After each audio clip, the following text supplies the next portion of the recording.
प्यारे बच्चों, हमने कल आपको limitations of valence bound theory बताया था। उसके बाद अगले सेक्शन में हमको पढ़ना था क्रिस्टल फील्ड थ्योरी।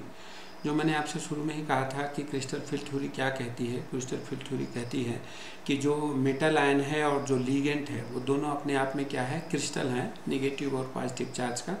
और इनके बीच में क्या होता है, केवल और केवल अट्रैक्शन होता है। उसी प्रकार का इंस्ट्रक्शन जो कि माइनस और प्लस चार्ज के क्रिस्टल में होता है। ये कहते हैं कि इसमें किसी प्रकार की कोई ओवरलैपिंग नहीं होती, किसी प्रकार की कोई इलेक्ट्रॉन शिफ्टिंग भी नहीं होती। मुझे कहते ये जैसे कि वैलेंस बाउंड थ्योरी में हमने पढ़ा था कि जो लीगेंड का इलेक्ट्रॉन है वो मेटल के ऑर्बिटल में चला जाता है, तो वही इस तरह की कोई शिफ्टिंग नहीं होती, उस तरह का कोई हाइब्रिडेशन नहीं होता।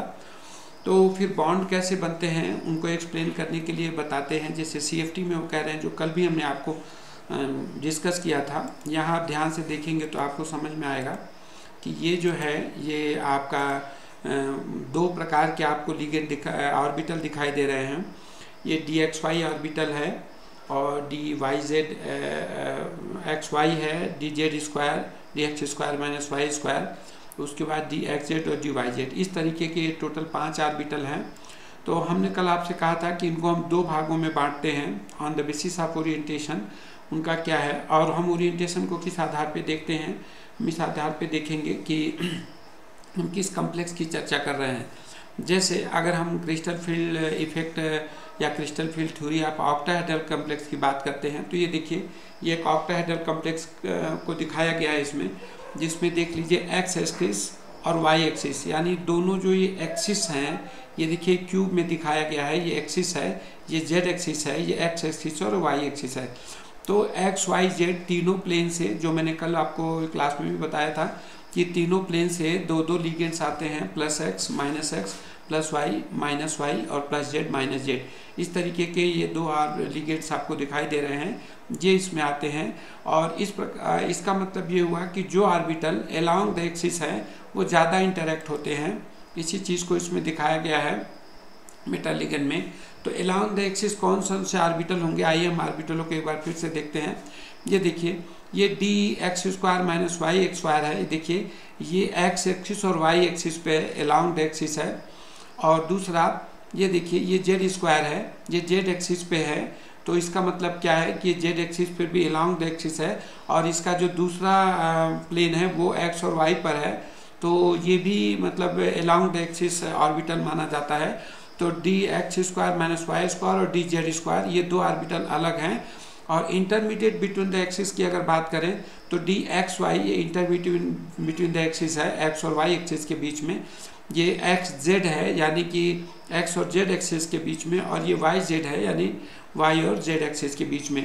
तो दो प्रकार के ऑर्बिटलों में इनकी स्प्लिटिंग हो जाती है, जो आप यहाँ देख रहे हैं कि ये जो इंटरेक्शन होता है उसके कारण ये दो भागों में बढ़ जाता है। कल भी मैंने आपसे बताया था कि जो फ्री मेटल आयन होता है उससे थोड़ी एनर्जी ज़्यादा होती है किसकी, वो जो स्टीयरिक इफेक्ट होगा। स्टीयरिक इफेक्ट का मतलब है कि हम कैसी कल्पना करते हैं कि चारों ओर से लिगेंड अगर समान रूप से उसको अटैक करते, समान रूप से उसको इंटरैक्ट करते, तो सभी ऑर्बिटलों की ऊर्जा समान रूप से बढ़ती।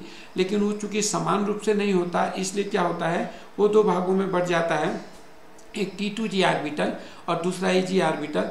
कल भी हमने बताया था आपका कि T2G ऑर्बिटल जो है ट्रिपली डीजनरेटेड ऑर्बिटल है, मतलब इसमें DXY, DXZ और DYZ ये तीन ऑर्बिटल इसमें आते हैं। उसके बाद DX square minus Y square और DZ स्क्वायर ये दो EG के ऑर्बिटल इसमें आते हैं, जो EG ऑर्बिटल होते हैं। तो इस प्रकार से स्प्लिटिंग हो जाती है ऑक्टाहेड्रल कॉम्प्लेक्सेस में। और मैंने कल भी आपको बताने का प्रयास किया था कि डेल्टा ऑक्टाहेड्रल में अगर देखते हैं तो 0.4 डेल्टा ऑक्टाहेड्रल, ये माइनस में लेते हैं हम इसको, और ये प्लस में लेते हैं, क्या है मतलब एनर्जी बढ़ी है 0.6 ऑक्टाहेड्रल। तो ये टोटल मिला करके एक ऑक्टाहेड्रल हो जाता है, या 10 DQ से भी इसको रिप्रेजेंट करते हैं। तो देखिए जैसा कि यहाँ पे बताया गया है कि ये दो तरीके से रिप्रेजेंट किया, एक तो 10 DQ के माध्यम से। देखिए resulting energy difference is 10 DQ या 1 डेल्टा ऑक्टाहेड्रल, ठीक है ना। तो इस प्रकार से इन दोनों एनर्जी के बीच का गैप होता है।